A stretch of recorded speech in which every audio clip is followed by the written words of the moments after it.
बहुत दिनों पुरानी बात है। भीमगढ़ में एक बहुत बड़ा जंगल था। उस जंगल में शेर खान का राज था।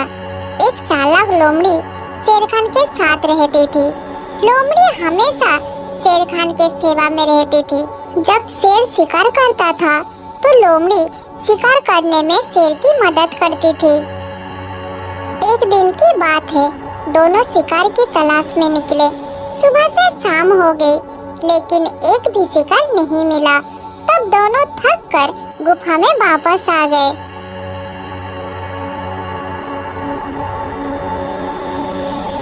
अरे लोमड़ी, आज तो एक भी शिकार नहीं मिला। लगता है भूखा पेट ही सोना पड़ेगा। अगर कल भी ऐसा होगा तो भूखा ही मर जाऊंगा। पता नहीं जंगल के सारे जानवर कहाँ चले गए। महाराज, जानवर कहीं भी नहीं गए हैं, सब यही है। सभी जानवरों ने मिलकर एक योजना बनाई है कि जब शेर खान शिकार के लिए निकलेंगे तो सभी छुप जाएंगे, जिससे वो शिकार होने से बच जाएंगे। अच्छा, तो ऐसी बात है। लेकिन मूर्ख लोमड़ी, ये बात तूने मुझे पहले क्यों नहीं बताई? पहले बता देती तो आज मुझे भूखा नहीं रहना पड़ता। तुझ में तो बिल्कुल अकल नहीं है। मैं आपको बताने ही वाली थी महाराज, लेकिन अब चुप हो जा। सुबह होने का इंतजार कर। सुबह होते ही हम शिकार पर निकलेंगे।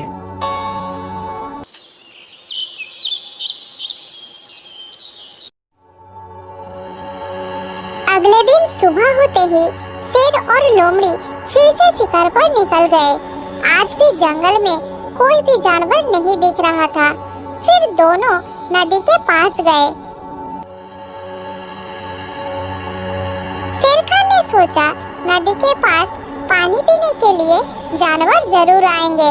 ये सोचकर दोनों नदी के पास इंतजार करने लगे, लेकिन बहुत समय हो जाने के बाद भी कोई जानवर नहीं दिखा। तब शेर ने बोला, अरे लोमड़ी, आज भी कोई जानवर नहीं दिख रहा है। कहाँ मर गए सारे जानवर? आज तो भूख के मारे मेरी जान ही निकल जा रही है। हे लोमड़ी, जल्दी शिकार ढूंढ कर ला, नहीं तो आज मैं तेरा ही शिकार कर लूंगा। थोड़ा और इंतजार करिए महाराज, जानवर आने ही वाले होंगे। फिर शेर खान और लोमड़ी इंतजार करते करते थक गए, लेकिन एक भी जानवर नहीं आए। थोड़ी देर बाद शाम हो गई। फिर दोनों अपने गुफा में लौट आए। अब शेर खान बहुत ज्यादा परेशान हो गया था। वो लोमड़ी को बार बार डांट रहा था और लोमड़ी भी बोल रही थी, महाराज मैं क्या करूं? अब शेर खान समझ गया था कि अगर ऐसा ही चलता रहा तो वो भूखा ही मर जाएगा। 2 दिन से शिकार ना मिलने के कारण शेर खान बहुत कमजोर हो गया था।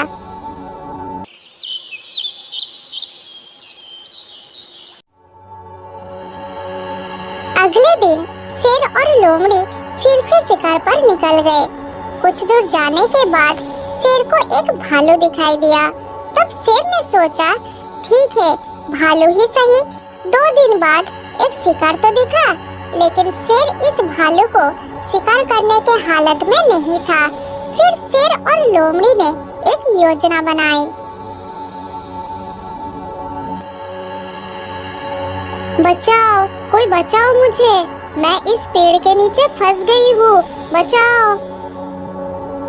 लगता है कोई मुसीबत में है, मुझे जाकर उसकी मदद करनी पड़ेगी। ये कहकर भालू लोमड़ी के पास गया और पेड़ के डाली को हटा दिया।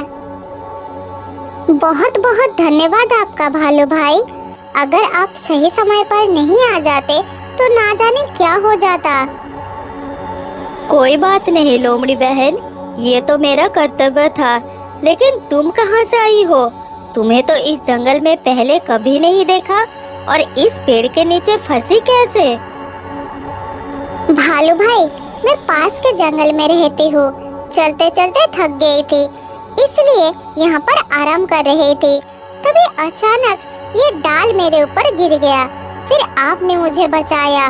आपका एहसान मैं कभी नहीं भूलूंगी। अगर आप बुरा ना मानो तो एक बात कहूँ भालू भाई। हाँ हाँ बिल्कुल, इसमें बुराई की क्या बात है। भालू भाई, आज आपने मेरी जान बचा ली, इसलिए मैं आपको कुछ खिलाना चाहती हूँ। कृपया आप मेरे घर आइए, मना मत करना भैया। नहीं नहीं लोमड़ी बहन, मैं तुम्हारे साथ जा नहीं सकता। मुझे अपना घर जाना है। घर पर छोटे छोटे बच्चे और बीबी है। मैं उनके लिए खाना ढूंढने निकला था। वो सब मेरा इंतजार करते होंगे। मैं नहीं जा सकता। नहीं भालू भाई, थोड़ी ही दूर में मेरा घर है। घर पर कुछ फल भी है, आप बच्चों के लिए ले जाना। फिर भालू लोमड़ी के बार बार कहने पर मना नहीं कर पाया और उसके साथ जाने के लिए राजी हो गया। फिर भालू को साथ लेकर लोमड़ी आगे आगे चल रही थी। भालू लोमड़ी की चालाकी बिल्कुल समझ नहीं पाया। थोड़ी दूर जाने के बाद लोमड़ी एक जगह पर रुक गया और साथ में भालू भी। तभी पेड़ के ऊपर से एक जाल आकर भालू के ऊपर गिरा और भालू फंस गया। उसने जाल से निकलने के लिए छटपटाने लगा। फिर लोमड़ी से बोला, अरे लोमड़ी बहन, मैं जाल में फंस गया हूँ। मुझे निकालो इस जाल से। मेरा दम घुट रहा है। जल्दी निकालो मुझे। अरे मूर्ख भालू, मैंने ही तुझे फंसाया है। तू तो मेरा महाराज का शिकार है। 2 दिन से महाराज को कोई शिकार नहीं मिला। आज वो तेरा शिकार करेंगे। ये तुम क्या कह रही हो लोमड़ी बहन? मैं तो तुम्हें मुसीबत में देखकर तुम्हारा जान बचाया, तुम्हें बहन बोला और तुमने मुझे भाई बोलकर फंसाया। मैं तो तुझे नहीं छोड़ूंगा। एक बार जाल से निकलने दे।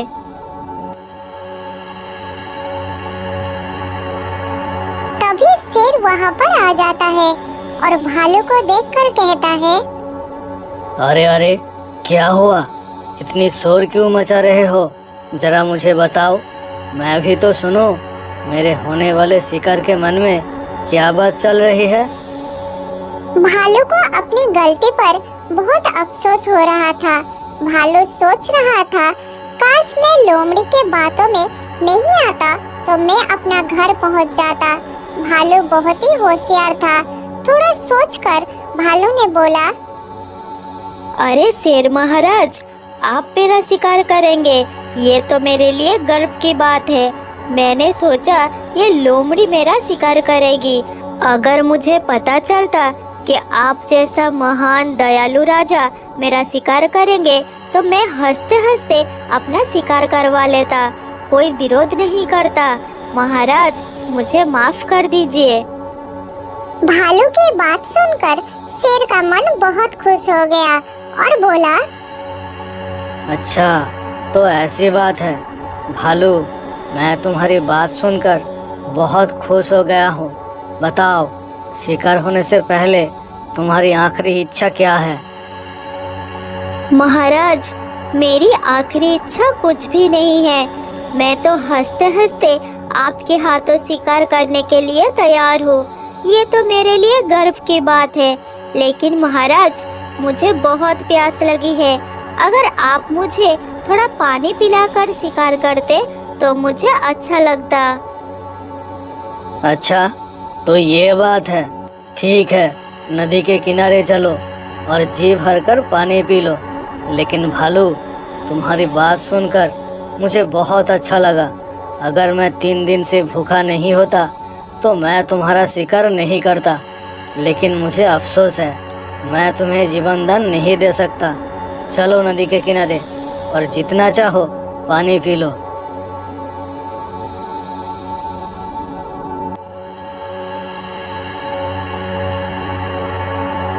फिर तीनों मिलकर नदी के किनारे गए।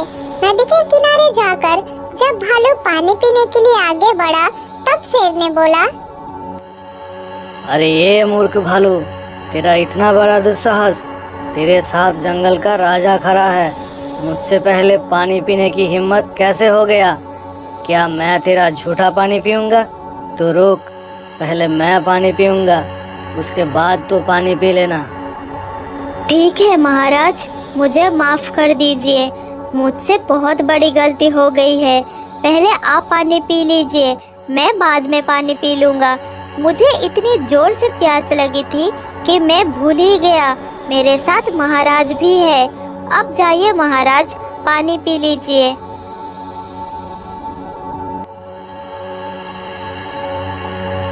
फिर शेर नदी के पास गया और पानी पीने लगा।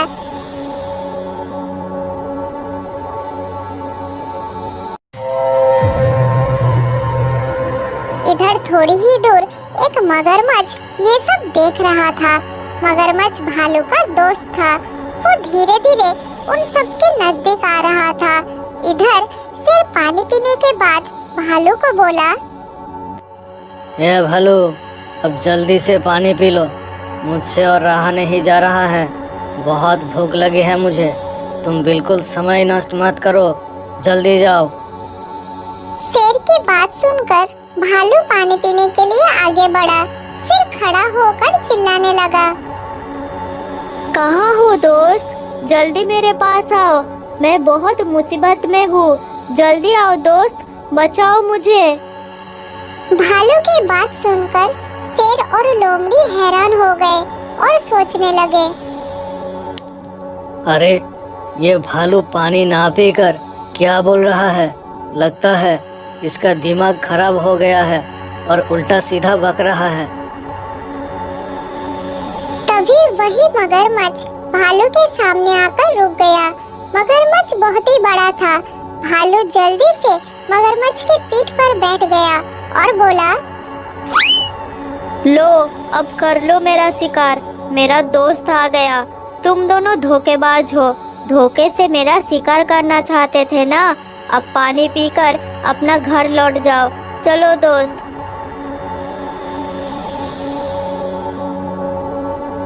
फिर मगरमच्छ भालू को लेकर नदी के उस पार चला गया। इधर शेर खान और लोमड़ी देखते ही रह गए। इस तरह भालू की समझदारी के कारण उसकी जान बच गई। बहुत साल पहले की बात है। भीमनगर के पास एक बहुत बड़ा जंगल था।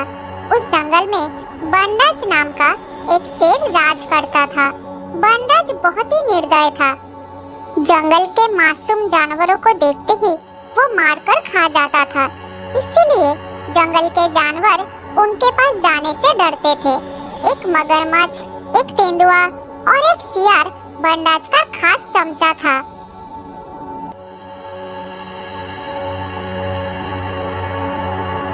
एक दिन बंडाज शिकार पर निकले थे और उसके सामने एक हिरन आ गया। शेर को सामने देखकर हिरन थर-थर कांपने लगा। फिर अपना जान बचाने के लिए जोर-जोर से दौड़ने लगा। हिरन को भागते देखकर बंडाज भी उसका पीछा करने लगा। मगर कुछ दूर जाने के बाद शेर ने उसे पकड़ लिया। फिर शेर हिरन को खाने ही वाला था। तभी एक और शेर उसके सामने आ गया और बोला, अरे दोस्त, छोड़ दो हिरन को। मैंने कहा ना, छोड़ दो हिरन को। क्या कहा तुमने? छोड़ दूं मैं इस हिरन को? बड़ी मुश्किल से पकड़ा मैंने इसे। ये मेरा काल का भोजन है और तुम कह रहे हो मैं इसे छोड़ दूं? काल की भूख मिटाने के लिए इसे आज ही क्यों मार रहे हो? काल की भोजन का इंतजाम काल करना, आज इसे छोड़ दो। तुम्हारा समस्या क्या है और तुम्हारे कहने पर मैं इसे क्यों छोड़ दूं? तुम हो कौन? मैं इस जंगल का राजा हूँ। इस जंगल में मेरा ही राज चलता है। अगर बचना चाहते हो तो चले जाओ यहाँ से। मैं भी पड़ोस के जंगल का राजा हूँ, उधर मेरा राज चलता है। तो फिर अपने जंगल में जाओ और अपनी जंगल के जानवरों के बारे में सोचो। पहले तुम इसे छोड़ो, वरना मुझे कोई सख्त कदम उठाना पड़ेगा। इतना कहकर दूसरे जंगल के शेर ने भयंकर दहाड़ लगाया। उसका भयानक दहाड़ सुनकर बरनाज घबरा गया और बोला, देखो भाई, तुम शेर, मैं भी शेर, हमें आपस में लड़कर क्या फायदा। मुझे कुछ नहीं सुनना, तुम इसे छोड़ते हो या फिर मैं कुछ करूं? ठीक है भाई, छोड़ता हूँ, गुस्सा मत करो।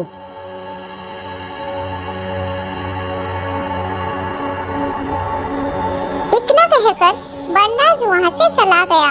फिर हिरन ने खड़ा होकर शेर से बोला, क्या फायदा, मैं जानता हूँ उनसे छुड़ाकर तुम मुझे खाओगे।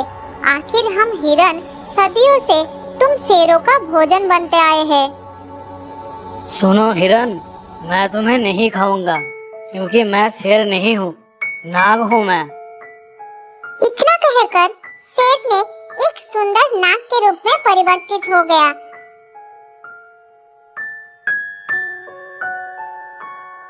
ये सब देखकर हिरन आश्चर्य हो गया। फिर शेर रूपी नाग से बोला, अरे ये कैसे हो गया, ये कैसे संभव हुआ, तुम नाग कैसे बने?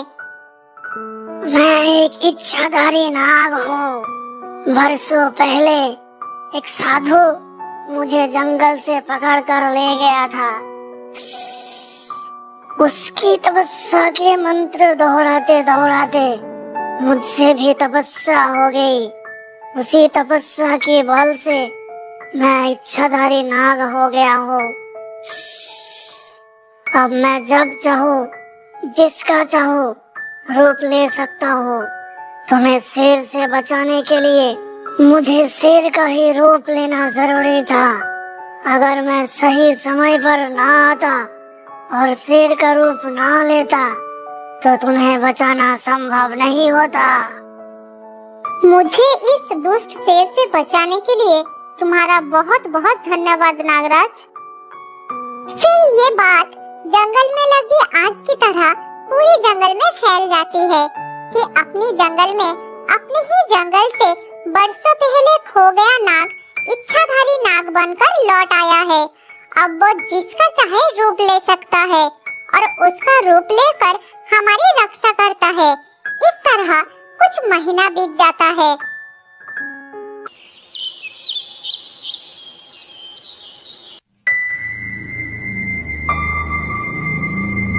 एक दिन एक खतरनाक शिकारी जंगल में आता है और जंगल के कई जानवरों को पकड़कर पिंजरे में बंद करके शहर ले जाने लगता है।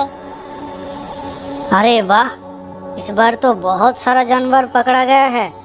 अगली बार जब आऊंगा तब शेर को भी पकड़कर ले जाऊंगा और उसे सर्कस वालों को बेच दूंगा। बहुत अच्छा दाम मिलेगा मुझे, मगर इस जानवरों को बेचकर भी अच्छा दाम मिलेगा।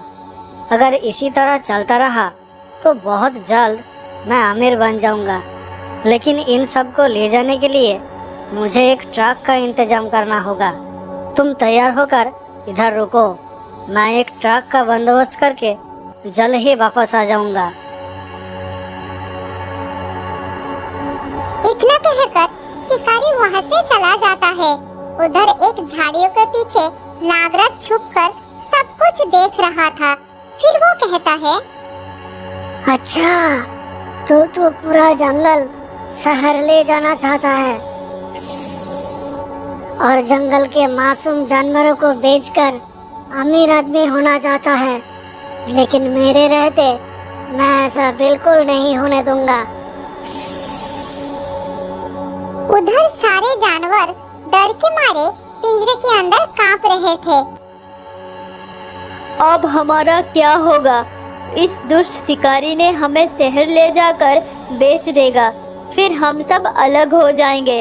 हे भगवान, हमारी मदद करना। हाँ भाई, हमें एकमात्र भगवान ही इस मुसीबत से निकाल सकते हैं। वो सब बातें कर ही रहे थे, तभी वहाँ पर वही शिकारी आ जाता है। मंगलो, सारे जानवरों को छोड़ दो, अभी के अभी छोड़ दो। मगर बॉस, आपने तो कहा था कि सारे जानवरों को शहर ले जाना है, रातों रात अमीर आदमी बनना है। तो अब इरादा क्यों बदल लिया बॉस? चुप करो मूर्ख। बॉस मैं हूँ या तुम? छोड़ो इन्हें। मेरा इरादा बदल गया है। मैं अब आमिर नहीं बनना चाहता। मेरी बात मानो और जल्दी छोड़ दो, वरना मैं तुम्हें इस जंगल में छोड़ जाऊंगा। सॉरी बॉस, ऐसा मत करो। मैं अभी छोड़ देता हूँ सारे जानवरों को।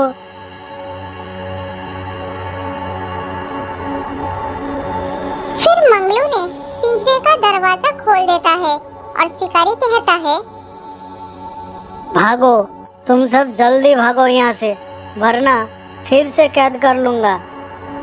फिर सारे जानवर हैरान होकर पिंजरे के बाहर आते हैं और शिकारी कहता है, अब तुम सब मुक्त हो, जहाँ चाहो जा सकते हो, मगर इस शिकारी से सावधान रहना, वो फिर से वापस आ सकता है। अभी तुम सब जल्दी चले जाओ यहाँ से। वापस आ सकता है मतलब? तुम ही तो हो वो शिकारी, तो फिर कौन वापस आएगा? भालू की बात सुनकर शिकारी थोड़ा मुस्कुराता है, फिर कहता है, अरे मैं वो शिकारी नहीं हूँ। मैं तो तुम सबको बचाने के लिए शिकारी के रूप में आया था। मैं तो तुम सबका दोस्त इच्छाधारी नाग हूँ। ये देखो। इतना कहकर शिकारी अपनी इच्छा से नाग के रूप में परिवर्तित हो जाता है। अब विश्वास हुआ ना? अब तुम सब जल्दी अपने अपने घर चले जाओ और आज से बहुत सावधानी से रहना। ये शिकारी फिर वापस आएगा।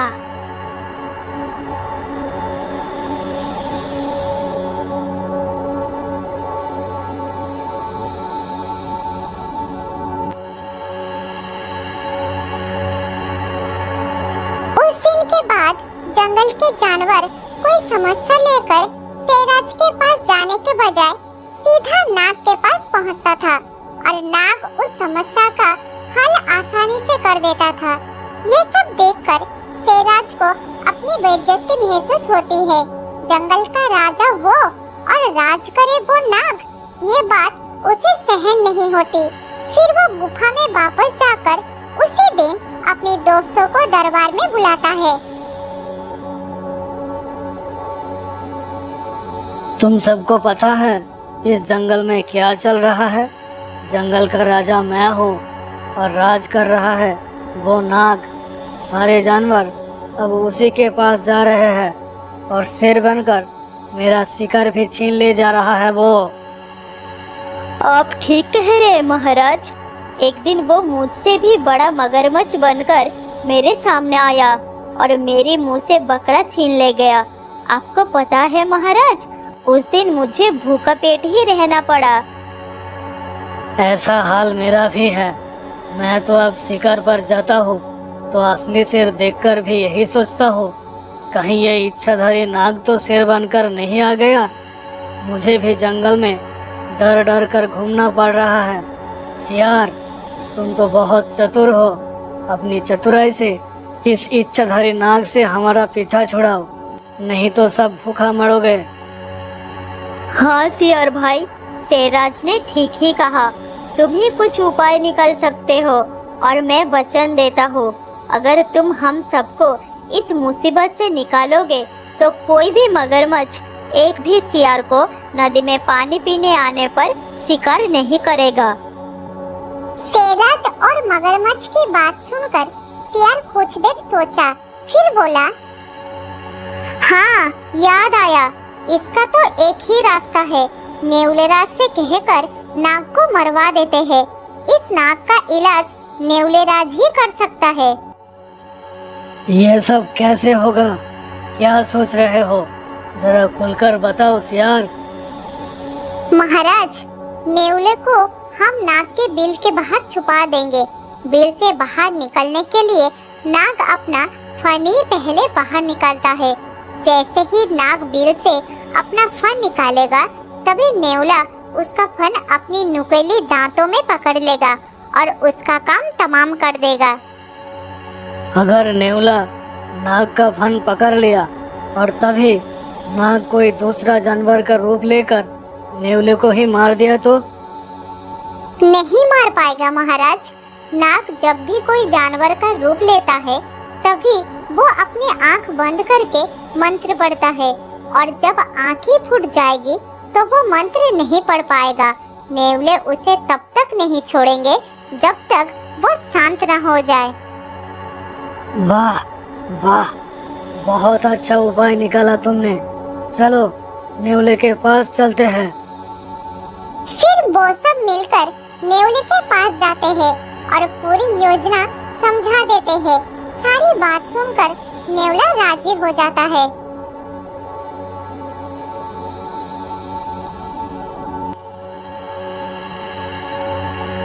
अगले दिन सुबह होते ही नेवला नाग के बिल के पास जाकर छुपे रहता है, और हर रोज की तरह जैसे ही नाग अपना फन बिल से निकालता है तभी नेवला उसका फन अपने मुंह में दबोच लेता है। नाग आधा नेवले के मुंह में रहता है और आधा बिल में। बहुत कोशिश करने के बाद भी नाग बच नहीं पाता है और वही दम तोड़ देता है।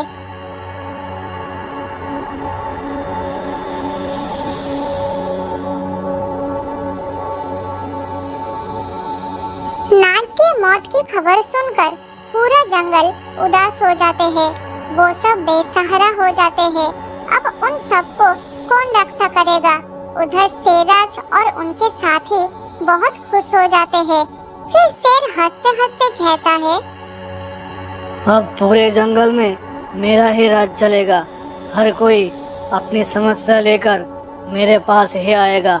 अब से मेरा शिकार भी कोई छीन नहीं पाएगा। इस तरह कुछ दिन बीत जाता है।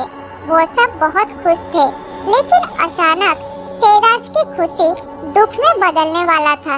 वही शिकारी शेर को ढूंढते हुए जंगल में आता है और शेरराज के साथ साथ उनके दोस्तों को भी पिंजरे में बंद कर लेता है। आखिर ये शेर मेरा शिकार हो ही गया। अब मैं अमीर, बहुत अमीर हो जाऊंगा। अब किसी भी हालत में मैं इन सबको नहीं छोड़ूंगा। तुम लोग अभी तुम इन सबको शहर ले जाने की इंतजाम करो। उधर पिंजरे के अंदर शेर बहुत डर गया था। वो चुपचाप खड़ा था। अच्छा सियार, मैंने सुना था कि पिछली बार भी ये शिकारी हमारे जंगल के जानवरों को पकड़ा था, लेकिन उस बार वो सब किसी कारणवश छूट गए थे पिंजरे से। आखिर वो सब कैसे हुआ था? क्या तुम बता सकते हो? हम भी पिंजरे से निकलना चाहते हैं। अब हम सब किसी भी हालत में बाहर नहीं निकल सकते महाराज। ऐसा क्यों सियार? तब अगर निकल सकते हैं तो अब क्यों नहीं? तब नागराज शिकारी का रूप लेकर उन सबको छुड़ाया था, लेकिन अब तो ये संभव नहीं है महाराज। एकमात्र वही थे जो हमको छुड़ा सकते थे। उसके पास ही तो चमत्कारी शक्ति थी, लेकिन हम लोगों ने ही उनको मार दिया। अब हम सबको कोई नहीं बचा पाएगा महाराज। काश हम सब ने ऐसा घिनौना काम ना किया होता। उसने जंगल के जानवरों के लिए बहुत अच्छा काम किया था। आज मुझे समझ में आ गया कि किसी में अगर कोई कला हो या फिर कोई शक्ति हो तो हमें उसकी सम्मान करना चाहिए। फिर शेरराज को शिकारी ने शहर लेकर चला गया और उस दिन से जंगल के मासूम जानवर सुख शांति से जीने लगे।